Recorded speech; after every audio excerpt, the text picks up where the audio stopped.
السلام علیکم guys and welcome to Ababeel. دوستو، پاکستان بہت جلد ہی اپنی خود ساختہ جناح کلاس فریگیٹ لانچ کرنے جا رہا ہے، جو کہ پاکستان کی بحریہ کی ماڈرنائزیشن اور خود انحصاری کی طرف ایک اہم قدم ہے۔ پاکستان کے بحریہ کے سربراہ ایڈمرل نوید اشرف نے بھی تصدیق کی ہے کہ یہ وارشپ جلد ہی لانچ کی جائے گی، جس سے پاک بحریہ کی جدید صلاحیتوں میں اضافہ ہوگا۔ دوستو، ترکی نے ایک بہت بڑا پروجیکٹ شروع کر رکھا ہے، جو کہ میلجیم پروجیکٹ ہے۔ یہ ترکی کا نیشنل وارشپ پروگرام ہے، جس کے تحت ترکی جدید ترین ملٹی پرپز کارویٹس، فریگیٹس اور ڈسٹرائرز بنا رہا ہے۔ ترکی کے اسی پروجیکٹ کو پاکستان نیوی نے بھی جوائن کیا تھا، جس کے تحت پاکستان نیوی اور ٹرکش نیوی مل کر پاکستان کے لیے بابر کلاس کارویٹس بنا رہے ہیں، جو کہ ترکی کے ADA کلاس کارویٹ سے بھی بڑی ہیں۔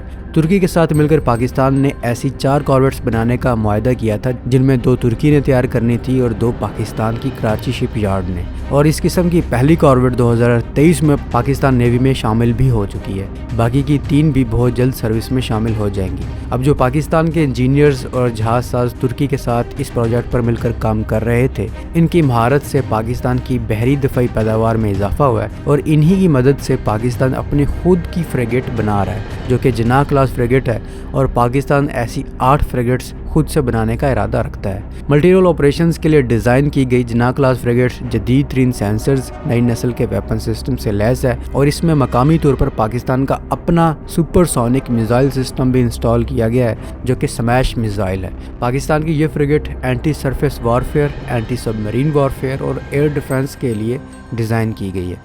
جدید اسٹیلتھ فوکس ڈیزائن کے ساتھ اس وارشپ کا ریڈار کراس سیکشن بھی کم ہوگا، جس کی وجہ سے یہ وارشپ ایسے ماحول میں بھی آرام سے سروائیو کر سکے گی جہاں بہت زیادہ خطرہ ہوگا۔ اس وارشپ میں ایک طاقتور پروپلشن سسٹم بھی متوقع ہے، جو کہ ہائی سپیڈ آپریشنز اور لانگ رینج آپریشنز کو ممکن بنائے گا، جس سے اسے پاکستان کے خصوصی اقتصادی زون اور بحر ہند میں سمندری تجارتی راستوں کی گشت اور تحفظ فراہم کرنے کی اجازت ملے گی۔ اس میں جدید ترین ریڈار اور الیکٹرانک وارفیئر سوٹس بھی ہیں، جس کی وجہ سے یہ ممکنہ خطرات کی بہتر ٹریکنگ اور بہتر نشانہ سازی فراہم کرے گا۔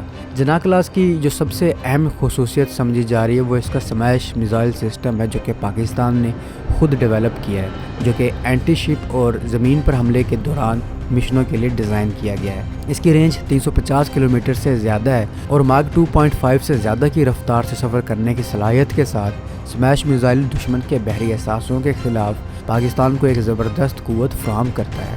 اس میزائل میں MARV ٹیکنالوجی بھی یوز کی گئی ہے، یعنی کہ مینووربل ری انٹری وہیکل، جس کی وجہ سے اس کی پریسیجن کافی ہائی ہو جاتی ہے، جس سے یہ ایسے ہدف کو بھی نشانہ بنا سکتا ہے جس کا ہائی لیول کا دفاع کیا گیا ہو یا ہائیلی سیکیور ہو۔ میزائل کی مینووربل ری انٹری وہیکل کیپیبلٹی سے مراد ایسی صلاحیت ہوتی ہے جس میں میزائل کا وار ہیڈ، جو کہ ری انٹری وہیکل ہوتا ہے، فضائی دفاعی نظاموں سے بچنے کے لیے اپنا راستہ بدل سکتا ہے۔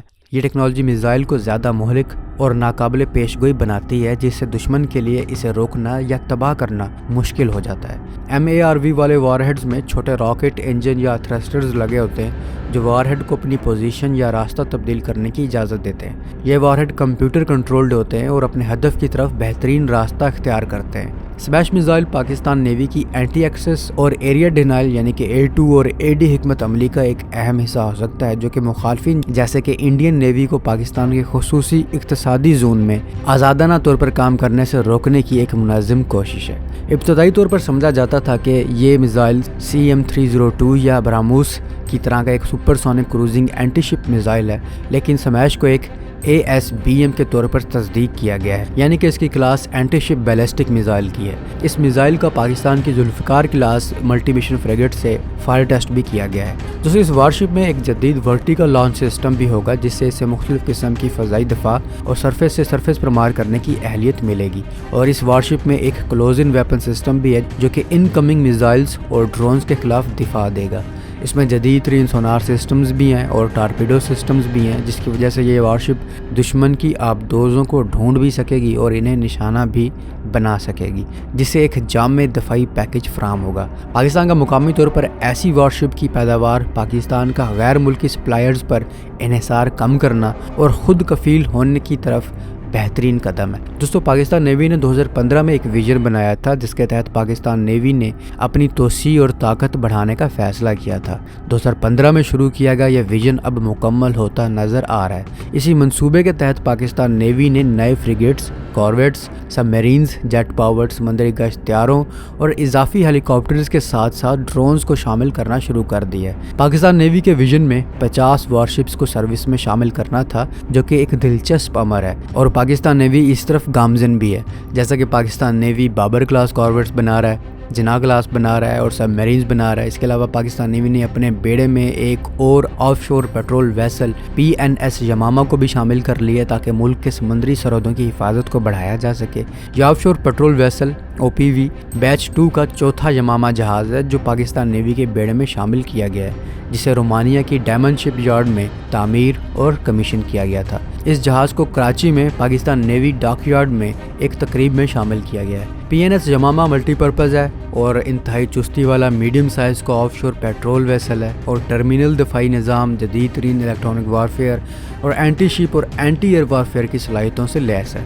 اس کے علاوہ یہ ایک ملٹی رول ہیلی کاپٹر کو سوار کرنے کے قابل ہے اور مختلف قسم کے مشنوں کو انجام دینے کے لیے بنایا گیا ہے، اور یہ لانگ ٹائم کے لیے کسی ٹاسک فورس کے حصے کے طور پر بھی کام کر سکتا ہے۔ دوستو جون 2024 میں پاکستان نیوی نے اپنے بیڑے میں 2 جنگی بحری جہاز بابر اور حنین کو بھی شامل کیا تھا، جس کے چند روز بعد انہوں نے ایک متعدد قومی ٹاسک فورس CTF 150 کی کمان سنبھالی جو مشرق وسطیٰ کے جنوب مشرقی پانیوں میں سمندری سلامتی کو یقینی بنانے کے لیے ذمہ دار ہے، جو بحیرہ عرب، عمان کی خلیج اور عدن کی خلیج میں کام کر رہے ہیں۔ اپنے بیڑے میں مختلف جنگی جہازوں کو شامل کرنے کے علاوہ پاکستان نیوی نے حالیہ برسوں میں مشترکہ آپریشنل صلاحیتوں کو بڑھانے اور علاقائی سلامتی کو مضبوط بنانے کے لیے دوست ممالک کے ساتھ متعدد مشترکہ مشقیں بھی شروع کی ہیں۔ پاکستان نیوی نے 7 سے 11 فروری تک ہونے والی امن سمندری مشقوں کے لیے 100 سے زائد ممالک کو انوائٹ کیا ہے، جس میں پہلی بار سینئر بحری رہنماؤں کے لیے ایک مکالمہ بھی شامل ہے۔ ہر 2 سال بعد منعقد ہونے والی اس مشق میں جہاز، طیارے اور خصوصی آپریشنز فورسز شامل ہیں۔ تو ہم کہہ سکتے ہیں پاکستان نیوی بڑی تیزی سے پانیوں پر اپنا کنٹرول مضبوط کر رہی ہے۔ دوستو یاد رہے پاکستان نیوی کی رینکنگ دنیا میں اس وقت 27ویں نمبر پر ہے، جو کہ امید ہے اب یہ نمبر بہتر ہوگا۔ آپ اس بارے میں کیا رائے رکھتے ہیں کامنٹ سیکشن میں ضرور بتائیے گا۔ تو ملتا ہوں ایک نئی اور دلچسپ ویڈیو کے ساتھ، تب تک کے لیے اپنے ہوسٹ بلال کو اجازت دیجیے۔ اللہ حافظ۔